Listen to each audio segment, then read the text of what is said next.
Olá pessoal, eu sou o professor Petrônio Gama, estamos aqui para mais uma videoaula de Biologia. Hoje o assunto será doenças causadas por vírus.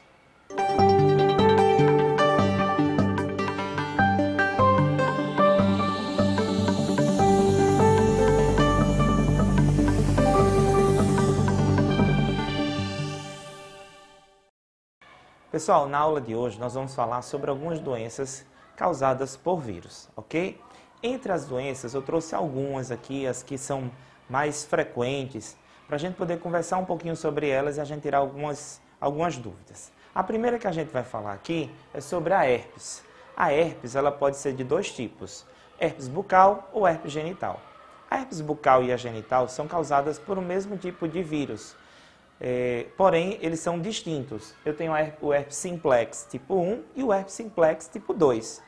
Então, o vírus basicamente é o mesmo, ele só tem uma estrutura diferenciada para para estar localizado em regiões diferenciadas também. Porque a herpes bucal, ela vai se localizar principalmente ao redor dos lábios. E qual é a forma de contágio da gente? De pegar uma herpes bucal, tá? O que mais a gente precisa saber ou entender ou fazer anotação é desses tópicos aqui. Então, por exemplo, forma de transmissão, quais são os sintomas, qual é a profilaxia, qual é o tratamento que a gente faz em relação a cada uma dessas doenças, que é o que justamente o Enem gosta de cobrar para saber o que é que a gente deve fazer, tá? Medidas profiláticas. Então, a herpes bucal, contágio é por via aérea, oral ou respiratória, ou contato pessoa a pessoa, ou ainda através de objetos contaminados. Uma pessoa que tem herpes bucal, utilizando, por exemplo, copo, talheres, e se você não tiver e utilizar desses mesmos materiais, você vai acabar se contaminando, ok? Quais são os sintomas da herpes bucal? Sintomas é aparecimento de bolhas e feridas, principalmente ao nível de tecido epitelial, pertinho ali dos lábios. E por que isso aparece? Isso aparece principalmente quando os níveis de estresse estão muito altos, né? Ou você tem uma disfunção hormonal, tá certo? Ou você está num ambiente assim de muita preocupação, você está passando por muita preocupação, e aí a sua imunidade geralmente ela baixa, ela cai, e nisso a herpes se manifesta, tá bom? Ou ainda pela exposição a raios solares, isso também é uma forma de a gente obter herpes bucal. Qual é o tratamento? Você vai no dermatologista, assim que aparecer os primeiros sintomas, e ele vai recomendar para você uma pomada que você vai passar ali, você vai utilizar durante 5 dias, e aí depois você vai estar em ordem, tá certo? Qual é a profilaxia? O que é que eu faço? Forma de tratamento? Eu tenho que evitar o contato com pessoas que apresentam os sintomas, tá? E evitar o compartilhamento de copos e talheres. E aí são medidas profiláticas para combater a herpes bucal. Já a herpes genital, a forma de contágio é principalmente através da relação sexual não protegida, né? Então, contato sexual aí. E o que é que vai aparecer? Vão aparecer ferimentos, tanto na base do pênis ou na região externa da vagina, semelhantes àquelas bolinhas que a gente viu na herpes bucal, porém ali nesse tecido. E esses ferimentos liberam um líquido viscoso que vai ter o vírus. Então, qualquer forma de aproximação, né, de genitália ali, você pode se contaminar, tá certo? Principais sintomas são, você vai sentir dor, vai sentir coceira, vai sentir ardor e dificuldade a urinar, tá certo? Da mesma forma da herpes bucal, ao ir ao ginecologista ou então ao urologista, ele vai receitar uma pomada e você vai tratar da herpes genital através desse medicamento, para inibir o desenvolvimento do vírus, tá bom? Profilaxia. Enquanto você tiver com a herpes genital, você tem que ter abstinência sexual e usar o preservativo. O uso do preservativo, gente, é para todas, para evitar qualquer doença sexualmente transmissível, tá certo? Então não é somente para evitar a AIDS. A gente vai falar também de AIDS. Não é somente para evitar a AIDS, mas qualquer doença sexualmente transmissível. A camisinha é considerada 99% eficaz no combate às doenças sexualmente transmissíveis, ok? Então, herpes bucal e herpes genital tá dado. Vamos lá, mais uma. Vamos falar sobre dengue? Eu sei que você já deve ter ouvido no noticiário várias vezes, deve ter visto várias campanhas relacionadas à dengue, mas nunca é demais falar sobre ela. Lembrar que a dengue, ela só é causada porque ela tem um transmissor, e esse transmissor é o inseto Aedes aegypti ou o Aedes albopicus. São duas espécies distintas, porém têm características semelhantes. O Aedes aegypti é um pouquinho mais pretinho, o albopicus é um pouquinho mais amarronzado.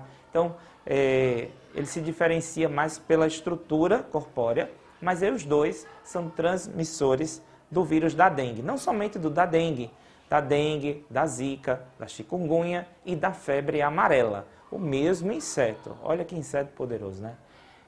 Quais são os sintomas de uma dengue? Aqui eu estou colocando de forma geral, mas daqui a pouquinho eu vou mostrar para você um quadro para a gente ver os sintomas diferenciados de dengue, zika e chikungunya, tá certo? Mas geralmente a gente sofre com dores lombares, tonteira, a gente tem desmaio, tem febre, tudo isso são sintomas. O problema é que a dengue, ela pode ser acometida até por 4 vírus distintos, 4 tipos de vírus distintos. E aí eu vou ter dengue tipo 1, tipo 2, tipo 3 e tipo 4. E essas daí, cada uma delas, na sua gravidade, podem chegar a atingir a nossa corrente sanguínea. E aí a gente vai chegar a ter o problema da dengue hemorrágica, tá certo? Então, na forma hemorrágica vai ter alterações na coagulação do sangue, e aí nossos vasos vão sangrar e na pele ou nos órgãos internos, e isso é que vai causar problema, tá certo? Então, qualquer sintoma de tontura, de febre, mancha vermelha no corpo, é eu correr para o médico para poder saber o que é que está acontecendo. Então, no médico ele vai me colocar alguns medicamentos para que eu possa tomar e aliviar os sintomas e saber que a aspirina é algo que é contraindicado, né? O famoso AS. Por quê? Porque ele vai estar impedindo esse processo aí, ou interferindo, perdão, na coagulação sanguínea. Então, se vier a forma hemorrágica, eu vou ter aí um problema, tá certo? Então, é melhor eu evitar. O que é que eu devo fazer? Até então, eu não tenho cura. Não existe cura para dengue. Mas eu posso fazer o quê? Eliminar os criadores dos mosquitos. Isso aí, gente, é uma consciência de todo mundo. Eu tenho que fazer, meu vizinho tem que fazer, o pessoal da minha casa tem que fazer, cada um do ambiente de trabalho, todo mundo tem que se conscientizar e evitar os focos para a proliferação do mosquito. Porque já que é ele o transmissor, então eu tenho que combater diretamente esse mosquitozinho, tá bom? Evitar água parada, independente se é água limpa ou suja. Isso mesmo, evitar água parada, independente se for limpa ou suja. Porque o mosquito hoje em dia ele nem está mais tão criterioso assim. Antigamente a gente via as propagandas, o mosquito da dengue gosta de sombra e água fresca. Ele gosta de sombra, ele gosta de água. Ponto. Então, evitar qualquer local onde tem acúmulo de água, é bom que a gente evite, tá certo? Até porque o mosquito da dengue, ele vai depositar os ovos próximo aonde a gente tem essa água parada. Ele não vai depositar necessariamente na água. Isso é importante que vocês saibam, gente. Ele coloca o ovo pertinho da água. Sabe por quê? Porque ele pode simplesmente colocar aí, e quando o ovo eclodir, a larva sim vai precisar da água. Então o ovo, ele pode ficar ali ativo, ele pode ficar no estágio de dormência por até 1 ano. Olha, o ovo do mosquito da dengue pode ficar ativo por até 1 ano. Aliás, perdão, pode ficar inativo por 1 ano. Depois de 1 ano, ele pode eclodir e dar origem à larva. Tá certo? Então, é cuidado redobrado. Então, como eu falei para vocês, aqui está uma tabelinha para a gente ver a comparação entre dengue, zika e chikungunya. Na zika, gente, que tem acometido aí, tem causado susto, né, no pessoal, principalmente por causa da relação dela com a microcefalia, ela é uma característica por febre baixa. A zika, teoricamente, entre as 3 zika, chikungunya e dengue, não é tão severa. A zika tem febre baixa, você sente dores leves que podem estar presentes nas articulações, manchas vermelhas aparecem, coceira é intensa, eu sinto mais coceira na zika e posso ter vermelhidão nos olhos. Já a chikungunya, ela se caracteriza pelas dores nas articulações. E aí tem muita gente sofrendo de chikungunya, porque essas dores nas articulações, depois de um certo tempo elas passam, mas pode haver nova manifestação e você sentir novamente as dores nas articulações, tá certo? Tem febre alta de início imediato, dores intensas também nas articulações, como eu falei, manchas vermelhas, que pode se manifestar nas primeiras 48 horas. Tem coceira de intensidade leve e também pode ter vermelhidão nos olhos. Mas a característica principal da chikungunya são as dores nas articulações. E a dengue? A dengue tem febre alta no início, tem dores moderadas nas articulações, pode ter mancha vermelha na pele, a coceira é leve e pode estar presente ou não, assim bem como a vermelhidão nos olhos, tá certo? Qualquer sinal desse é correr para o médico, tá bom? Vamos mais uma doença causada por vírus, a gripe, já que a gente tem visto também campanhas sobre gripe. Quem causa gripe é o vírus chamado influenza A. Pois é, vírus influenza. E esse vírus aí, ele vai estar trazendo para a gente, através da via oral e respiratória, o contato pessoa-pessoa, também através de objetos contaminados com vírus, uma sensação de febre, de calafrio, de dor de cabeça, né? Toda vez que a gente geralmente muda o clima, a gente sente algumas pessoas gripadas, a gente percebe que algumas pessoas adoeceram, ficaram gripadas. Por quê? Porque houve uma mudança na temperatura e, ao mesmo tempo, esse ar mais frio vai estar levantando aí ou trazendo à tona o vírus, tá? As pessoas ficam mais suscetíveis e aí a gente vai ter esses sintomas. Tratamento para gripe, teoricamente, não existe. Eu vou estar trabalhando com medicação para poder aliviar os sintomas. Mas o que eu devo fazer? Evitar estar em contato com pessoas contaminadas e evitar ambientes fechados, tá certo? E hoje em dia, para H1N1, a gente tem a vacina contra a gripe, né? H1N1 e H3N2. Você consegue se proteger de alguns desses vírus que causam gripe. Então, pessoal, nesse quadro a gente vai ver a comparação entre resfriado, gripe comum e H1N1. Geralmente no resfriado a gente tem uma febre mais baixa, nem sempre ela aparece. Já na gripe, essa febre ela pode chegar até mais ou menos os 39 graus Celsius. Na H1N1, ela já começa em 39. Olha como é danada essa H1N1. Dor de cabeça é leve ou ausente no resfriado.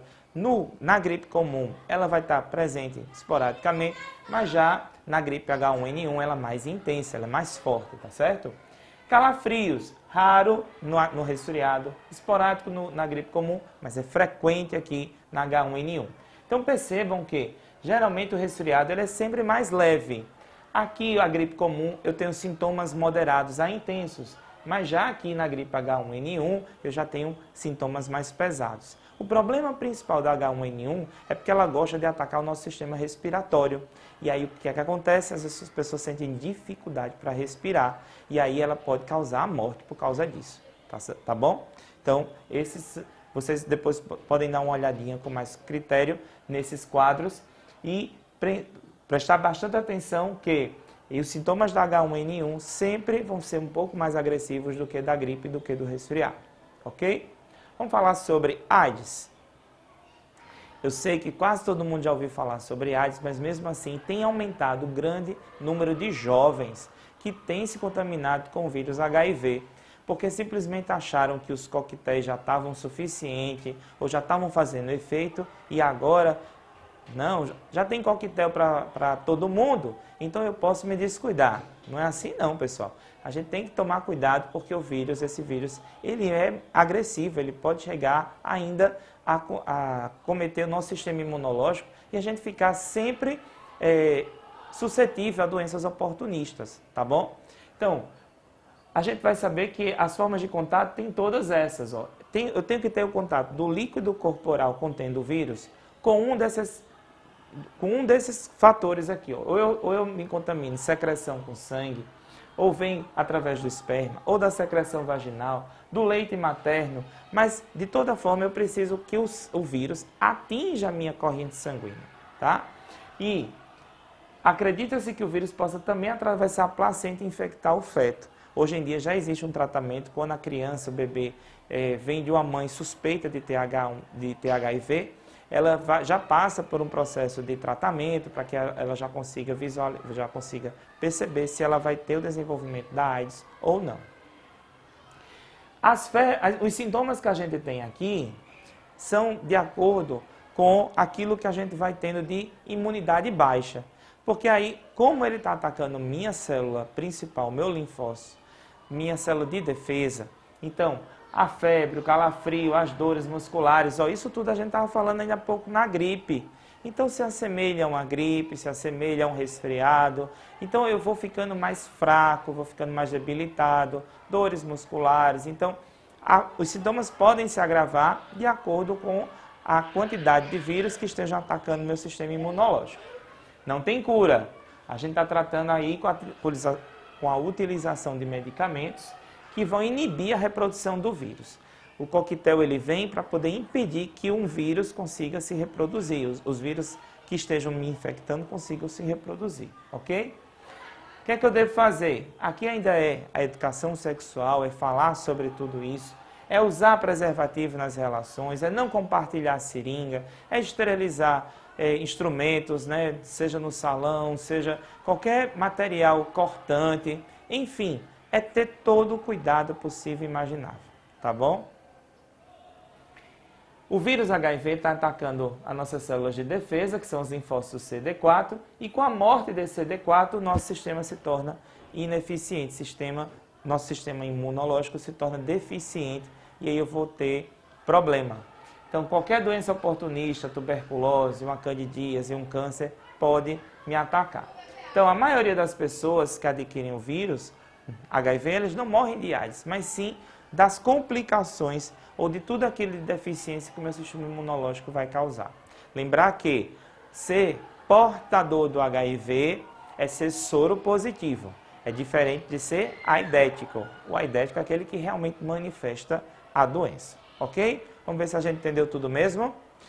Lembrando que AIDS não tem cura, não tem cara, não tem cor, não tem sexo, não tem idade.